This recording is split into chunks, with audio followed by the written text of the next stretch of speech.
لٹکا کر زخم نمک سے مساج کرتے ہیں، اور غریب شہر ترستا ہے ایک نوالے کو، امیر شہر کے کتے بھی راج کرتے ہیں۔ تو کیا ایسے راج چاہیے؟ کیا ایسی حکومت چاہیے جس میں امیر شہر کے کتے کو تو وہ فوقیت ملے جو ایک عام ناگرک کو، ایک سسکتا ہوا بچہ جب جھارکھنڈ میں بھاگ بھاگ کا چلاتی ہوئی مر جاتی ہے اس کو بھات نصیب نہیں ہوتا ہے، لیکن امیروں کے کتوں کی فیکٹریوں میں، امیروں کے کتے کے بسکٹ کی فیکٹریز جہاں لگی ہوتی ہے وہاں ایک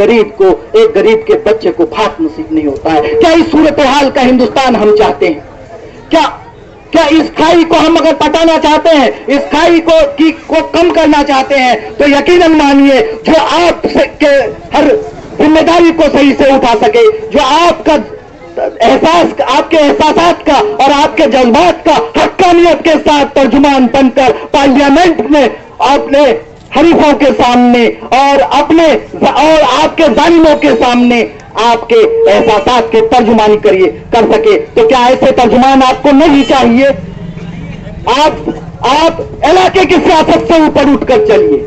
آپ ہندوستان کے مسلمانوں کے مستقبل کو اگر کسی کے ہاتھوں میں محفوظ وہ اللہ کرتا ہے، لیکن اگر ذریعہ آپ کو کہیں نظر آتا ہے تو یہ محفوظ ہاتھ کس کے ہاتھ؟ آپ یقین مانیے وہ دھڑکتا بھی اسد صاحب کی گواہی تو دے سکتا ہے، لیکن کانگریس کی غلامی نے ہمارے ذہن کو سبوت کر دیا ہے، لیکن ہم اس بات کو اعتراف نہیں کر پاتے ہیں میرے بھائی۔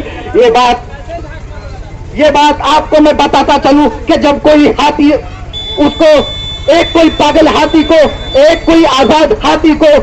جنگل سے لے کر کوئی اپنے گھر میں مقیم کرنا چاہتا ہے، اسے اپنے گھر میں پالتو بنانا چاہتا ہے، تو شروعات کے دنوں میں اس ہاتھی کے ساتھ تو یہ معاملہ کیا جاتا ہے کہ ان کے موٹے موٹے پاؤں کو باندھ دیا جاتا ہے، ان کے سر کو قابو میں رکھ لیا جاتا ہے اور ایک 5 فٹ کا آدمی کے حوالے کر دیا جاتا ہے۔ وقت گزرتا ہے، حالات بدلتے ہیں اور وہ ہاتھی بھول جاتا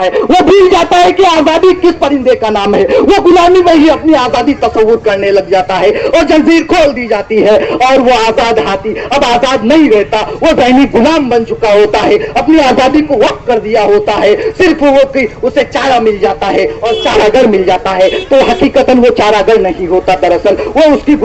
اس کی آزادی کا سودا غلامی سے کر چکا ہوتا ہے، لیکن وہ احساسات جو ان کی آزادی کے لیے تھا وہ مر چکا ہوتا ہے۔ کیا میرے بھائیوں آپ دل پر ہاتھ رکھ کر کہیے ایسی نمائندگی جو ہمیں ملنی چاہیے تھی وہ آپ کو مل سکی نہیں مل سکی؟ اگر کوئی ترجمان آپ کے سامنے ہے تو ہمیں آگے آ کر ان کو مضبوط کرنا چاہیے یا نہیں کرنا چاہیے؟ آج آپ اگر ہمارے موجودہ صورتحال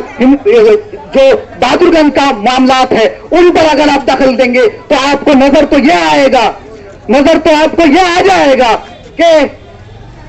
جو میں نے پہلے بھی بتایا کہ ایک حاکم طبقہ ہوتا ہے، حاکم طبقہ اپنے بارات کے لیے اڑن کھٹولوں کا تو استعمال کر سکتا ہے، لیکن آپ کا مظلوم طبقہ اپنے بچوں کو تڑپنے کے لیے اینٹ کے بھٹوں میں اور چائے خانوں میں ترسنے کے لیے چھوڑ دیتا ہے۔ تو کیا ایسی آزادی چاہتے ہیں؟ کیا ایسے صورتحال آپ اس ہندوستان میں چاہتے ہیں؟ آزادی تو اجتماعی میں ہوتی ہے۔ آزادی کی دلیل یہ ہے کہ اجتماعی صورتحال پیدا ہو، سماج کے ہر فرد کو اس کے مواقع ملے، حقوق کو سلب نہ کیا جائے، اور سماج میں جب ہر فرد کو آزادی مل جاتی ہے تو اس صورتحال میں یہ معاملات آتا ہے کہ ہر لوگوں کو پروان چڑھنے کا موقع ملتا ہے۔ لیکن میرے بھائی آپ دل پر ہاتھ رکھ کر کہیے کہ ٹھاکر بہادر گنج کی سرزمین میں ایک کنبا بستا ہے، ایک پریوار بستا ہے جس میں ایم ایل اے بھی ہوتا ہے، چیئرمین بھی ہوتا ہے، مکھیا بھی ہوتا ہے، ممبر بھی ہوتا ہے، اور آپ محکوم بن کر رہتے ہیں، آپ مظلوم بن کر رہتے ہیں، لیکن وہی شخص اسدالدین اویسی ہے جو آپ کی مظلومیت کو دور کرنے کے لیے، آپ کو محکومیت کی دلدل سے نکالنے کے لیے آپ کے جانب اگر ہاتھ پھیلاتا ہے تو یقین مانیے کہ آپ کا فرض بنتا ہے آپ اس دلدل سے نکل آئیے۔ اگر نکل نہیں آنے کی کوشش کرتے ہیں تو اس پاگل ہاتھی کے طرح قرار دیے جائیں گے، ایک آزاد ہاتھی جو اب وہ غلامی کی دامن کو تھام لیا ہے اس ہاتھی کے طرح قرار دیے جائیں گے۔ میرے بھائی آپ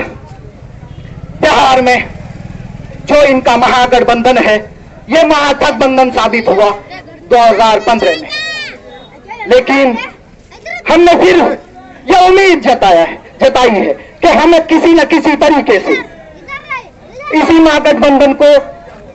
ووٹ دیا جائے، لیکن کیا آپ کا یہ ووٹ جس طریقے سے 2016 کے اخیر میں